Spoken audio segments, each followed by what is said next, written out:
ఏ తప్పు జరగలేదంటారు.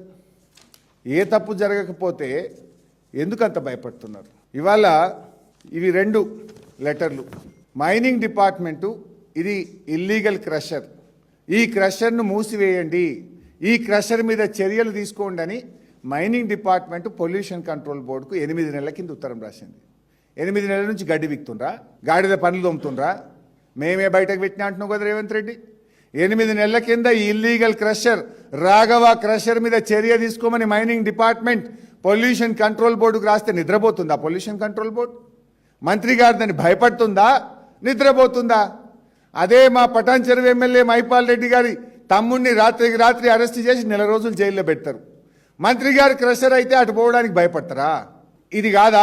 ఈ డాక్యుమెంట్లు నిజాలు కావా? తర్వాత మేం బయట పెట్టినాం. ఎప్పుడొచ్చింది లెటరు? సీనరేజ్ ఛార్జెస్ కట్టినాము. This is the document. ఇది కూడా ఎప్పుడొచ్చింది? హెచ్ఆర్డీసీఎల్కు పొంగులేటి కంపెనీ పోయి మేము సీనరేజ్ కట్టిన ఒక కాపీ ఇవ్వండి, డాక్యుమెంట్ ఇవ్వండి అని అట్టుకొచ్చిండ్రు. దేనికి సీనరేజు? ఏ క్రషర్ సీనరేజు?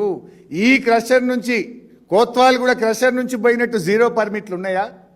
కోత్వాల్ కూడా నుంచి తీసుకువెళ్తే మైనింగ్ డిపార్ట్మెంట్కు నెల మీరు ఎన్ని మెట్రిక్ టన్నులు తీశారు, ఎన్ని మెట్రిక్ టన్నులు ఎక్కడ సప్లై చేశారో ప్రతి నెల మైనింగ్ డిపార్ట్మెంట్కు రిపోర్ట్ ఇవ్వాలి. ఇచ్చిండ్రా?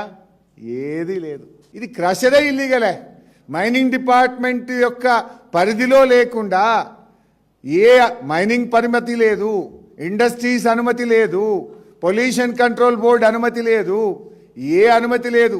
ఆడ కాంగ్రెస్ పార్టీ జెండా పెట్టిండ్రు, రాఘవ కన్స్ట్రక్షన్ అని రాసిండ్రు.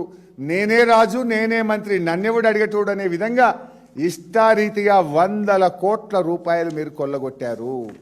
అందుకే మేము స్పష్టంగా చెప్తున్నాం, ఇవాళ నిష్పాక్షికమైన విచారణ జరగాలంటే వెంటనే పొంగులేటి శ్రీనివాసరెడ్డి గారు రాజీనామా చేయాలి.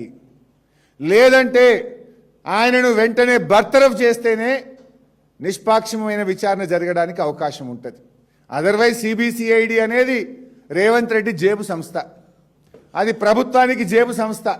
సిబిసిఐడి ఏదో విచారణ మంత్రి మీద జరుపుతుంది, నిజాలు బయటకు తీస్తుంది అనేటువంటిది అంత డొల్ల.